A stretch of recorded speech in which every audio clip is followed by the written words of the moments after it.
Magandang araw mga katakas. Naghahanap ka ba ng mapapasyalan? Yung tipong nakaka-relax, masarap sa mata, tahimik, at unti-unting pakakalmahin ang iyong isipan sa ganda ng kulay luntiang mga bundok na nakapaligid sa iyo. Tara! Samahan niyo kami sa anniversary takas namin mag-asawa dito sa Digos Hill, BRT, Bulacan.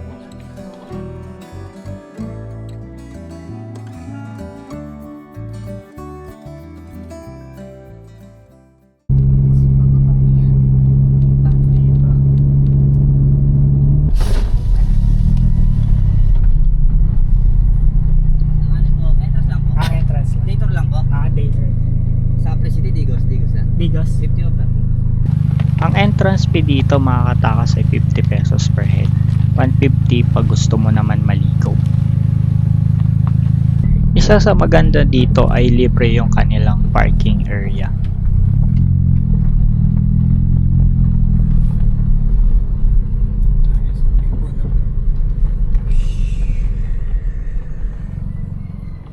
Hello.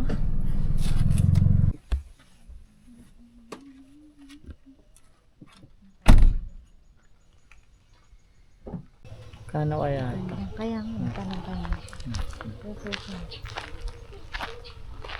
Dami na pala, wala po yun. Wala nga lang CR yata na natin. Ganito. Pero kung ganito yung rest house mo, no? Sarap. Ganda sa mata. Relaxing.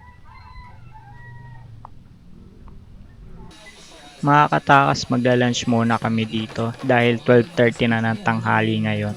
Ito ang itsura ng karinderya nila.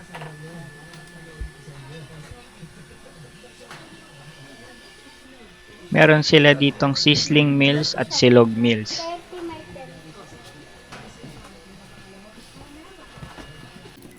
Sisig at liempo naman ang in-order namin mag-asawa para sa aming tanghalian.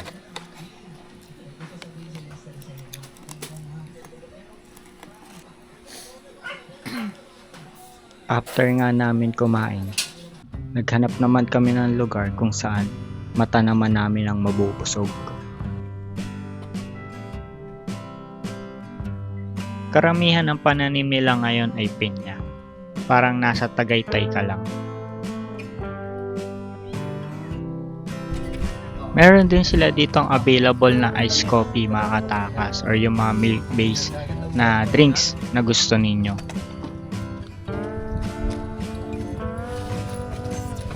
Kapihan pa. Pogi pa yung nagtitinda. Hello guys. Hello guys. Digos Hill. Wala kaming ibang ginawa kundi kumain dito, kumain doon, habang pinagmamasdan namin ang ganda ng kapaligiran. Nagbaon din pala kami ng veggie salad na gawa ni Mrs. At nagbaon din kami ng pili nuts na galing Bicol na pasalubong sa akin ng kapatid ko. And shout out sa iyo.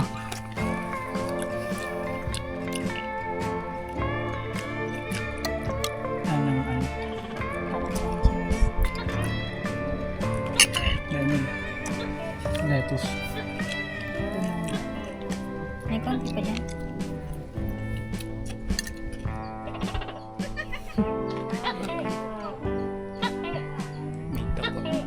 Naisipan din namin ni Mrs. na maglaro about sa question and answer portion since 3 years na rin kaming kasal.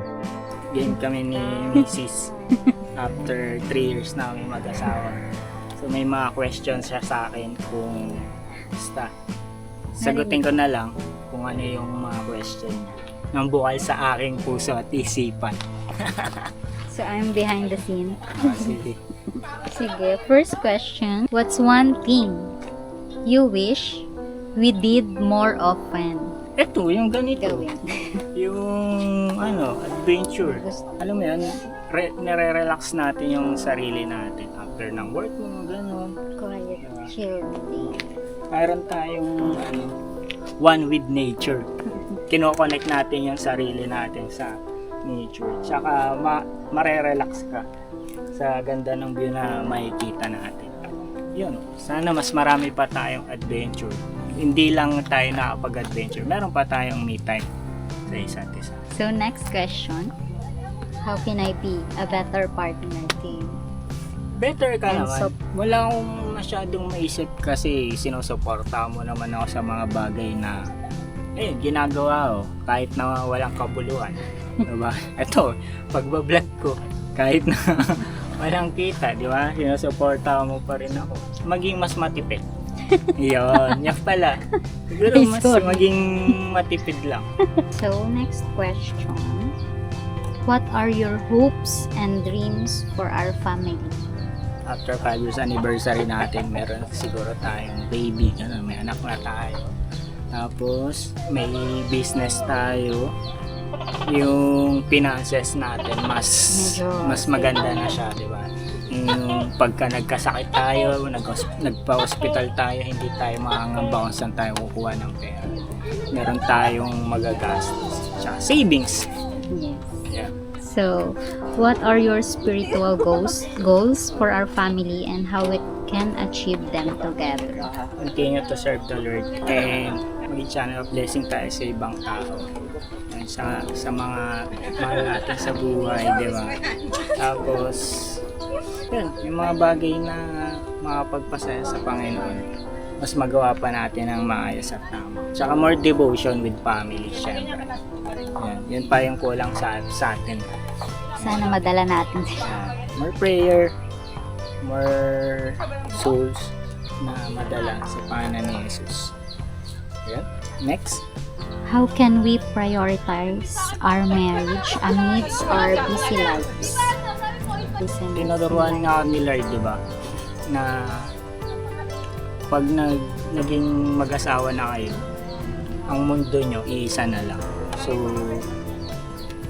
huwag tayong masasakal kung minsan yung asawa natin, di ba, sobrang sweet. Tapos, akala natin yung mundo niya sa atin na lang umiikot.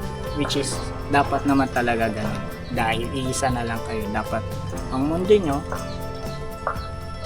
yung asawa mo, yan na yung mundo mo. Kumbaga, priority mo pa rin sa lahat ng bagay asawa mo. Unahin mo pa rin yung asawa mo. Pag nag-asawa kasi kayo, dapat mas unahin nyo pa rin yung asawa nyo kaysa sa pamilya nyo. Oo, siyempre, hindi pa rin aalisin sa buhay natin yung pamilya natin. Pero first priority pa rin natin. Diba? Yung pamilya natin. Parang naka-triangle yan eh. Sa relationship lagi dapat Panginoon ang nasa itaas. Triangle. Si Mrs., ikaw, tapos si Lord sa taas. Hindi pwedeng baliktad. Si Lord tapos ikaw. Di magkapantay. Dapat ang magkapantay kay ni Mrs. Tapos si Lord yung nasa taas. Siya yung sentro ng relationship. Yun yung mas magpapatatag. Tsaka communication with love. Yun. Pag mag-usap kayo, laging may pagmamahal. And always remember yung commitment nyo sa isa't isa. Last but not the least, what are your most favorite memories from our time together? Siyempre, nung kinasal tayo. Diba? Iba yung feeling eh, pag kinasal na kayo. So, iisa na lang talaga kayo. And, ayun, tsaka yung nagsagada tayo. Japan, di ba? Yun Yan, yung first Yeah, anniversary natin ng Japan. Balikan. So, sana makabalik kami ng Japan. No? For the next anniversary, sana na makabalik kami ng Japan. Makagala kami. Hindi man Japan, o ibang lugar ulit. Tapos, ayun, basta kasama yung lagi, favorite naman lagi yung kasama mo, kasama mo. So, yeah. Every day is your favorite. It's my favorite pala. Sinisama ko yung kasama. Yes. Yeah. Plastic. Kaya Gcash siya. Plastic? Yun na yung Wala question na. mo. Okay. Na. So, dito na natin tatapusin ang question and answer portion bilang mag-asawa. So, dahil dito kami kinasal ni Mrs. At oo, tama ang narinig nyo. Dito kami kinasal ni Mrs. sa Digos City 3 years ago. Simple, pero masaya at nakatatak sa aming puso at isipan. At syempre, hindi matatapos ang vlog na to na hindi natin lilibutin ang lugar. Kaya tara, simulan natin dito sa relaxing swimming pool na pinagmamalaki ng Digos Hill.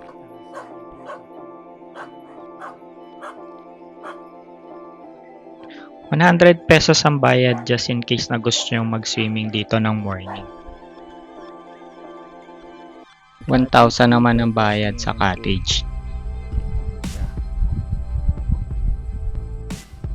Marerelax ka talaga habang nakababad ka dito sa pool, lalo na't ganito ganda yung nasa paligid mo. Tapos na tayo dito sa swimming pool, punta naman tayo sa taas kung saan pwede tayong mag-picture at tumambay na din habang nagmimerienda. Medyo sira na tong kubo na to kung saan ginanap yung simpleng wedding namin. Ito naman yung extension ng lugar kung saan pwede kayo mag-pitch ng tent kung meron kayong dala para mas makatipid kayo dito kung gusto nyo mag-overnight. Ito naman yung isang kapihan nila dito na hindi ko alam bakit hindi ko pa to nakitang nagbukas kahit parang nakalimang beses na akong balik dito. Pero sarado pa rin siya. Hindi ko alam kung bakit.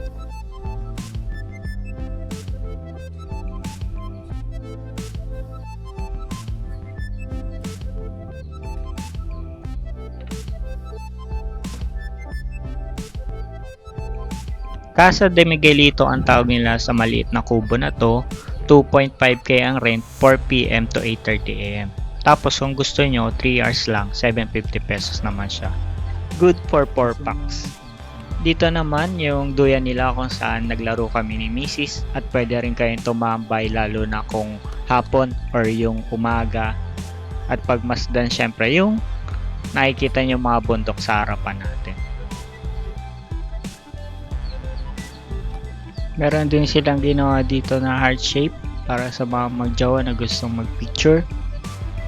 At magmistulang ibon na nakadapo sa iyong pugad.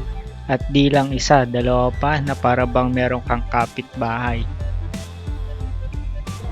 Meron din silang ginawang bonfire place dito para sa mga mag-overnight. At ang kanilang bagong gawang arko na noon ay di pa ganito. Pero isa lang ang di nagbabago. Ang ganda ng mga bundok na nakapaligid dito. Pet friendly rin ang lugar na to, mga takas. Pwede nyo dalhin yung mga alaga nyo dito basta hindi nakakapanakit ng tao.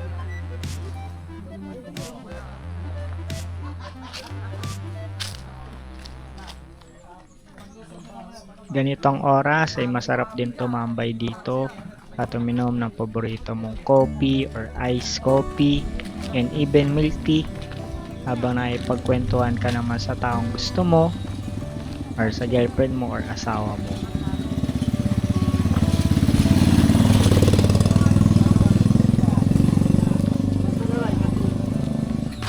Ano to, sir? Bar? Coffee. Coffee din. Hindi pati. Ito ba yun, ma'am? So yung Cafe on Hills pala. Nililipat dito, ang ganda.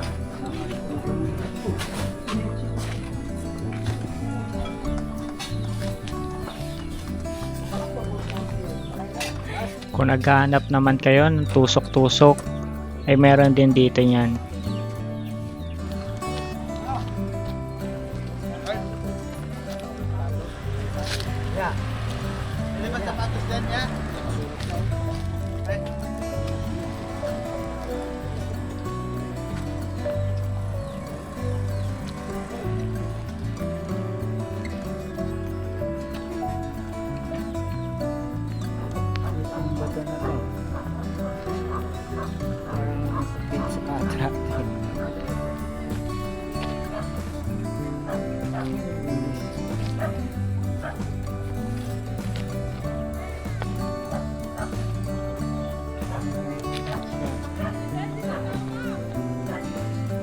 Ito naman yung cabin de luna nila, pinakamahal sa lahat.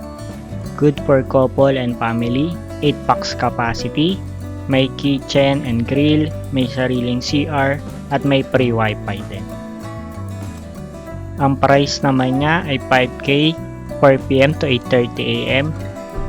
Meron ding 8K na 24 hours, free full access na din yon.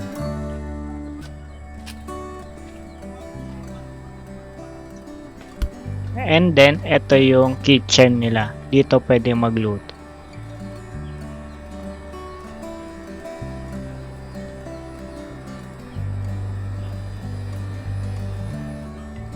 At meron din siyang veranda dito na kita mo yung mountain at mga puno sa paligid. Ito naman yung CR para sa TP hot cabin nila.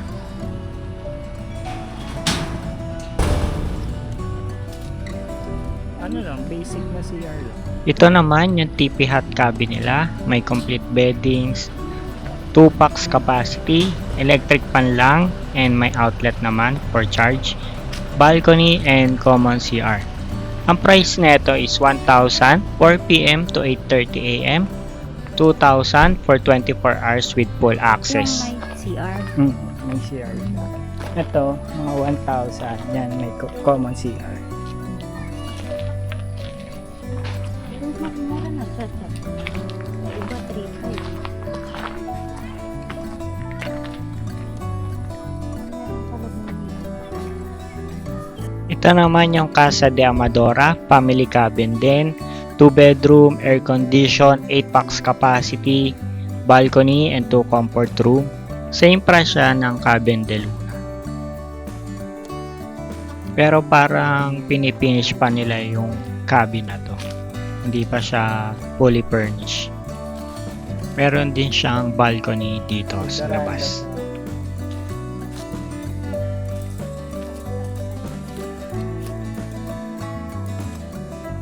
Meron din silang CR dito.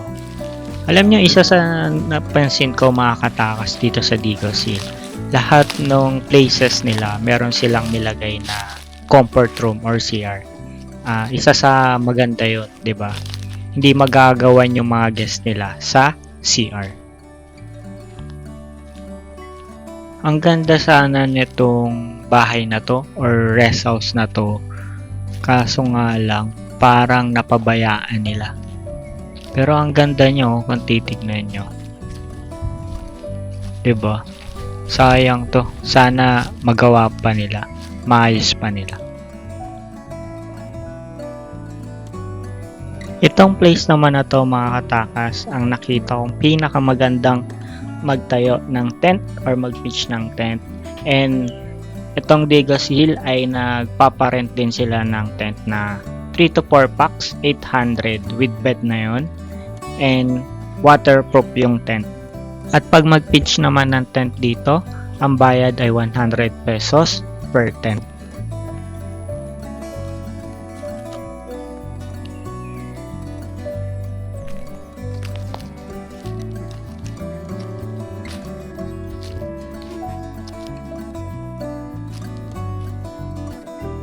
At ayun mga katakas, ito ang kabuuang lugar ng Digos Hill. Sana nagustuhan nyo yung tour natin dito sa Digos Hill at marami pa tayong pupuntahan sa mga susunod na panahon. Kaya sana i-share, subscribe at i-like nyo na rin yung vlog natin today para mas ganahan pa tayong gumawa ng iba pang takas adventure. Bago pala kami umuwi mga katakas, may ipapakita ko sa inyo na isang sports na ginagawa dito sa Digos Hill taon-taon. Ang kanilang enduro exhibition.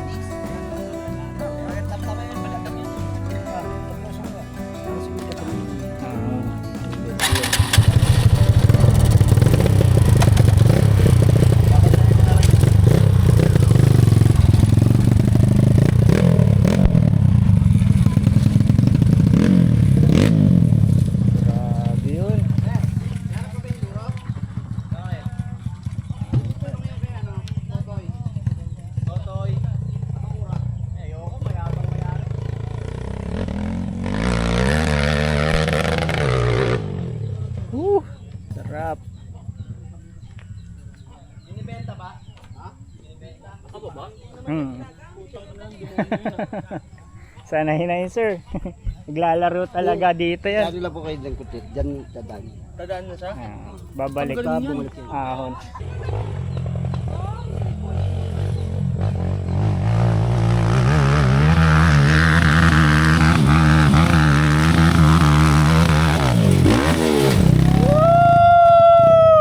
Panis!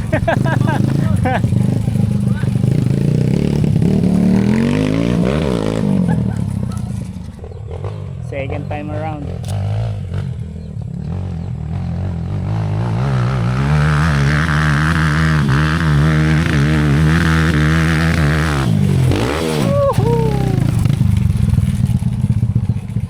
Sir.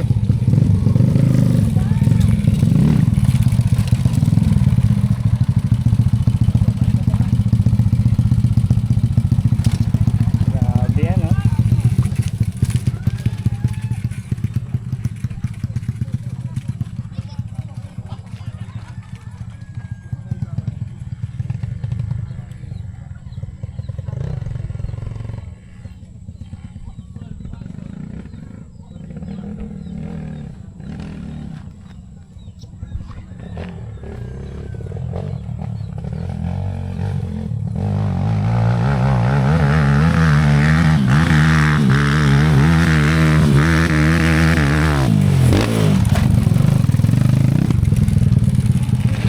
Stig!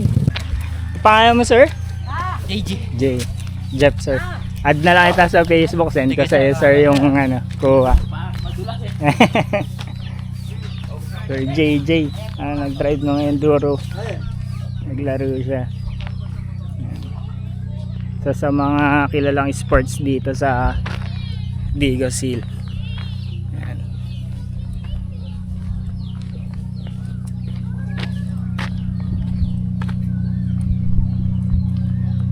Uwi na tayo ngayon kasi 5:20 na.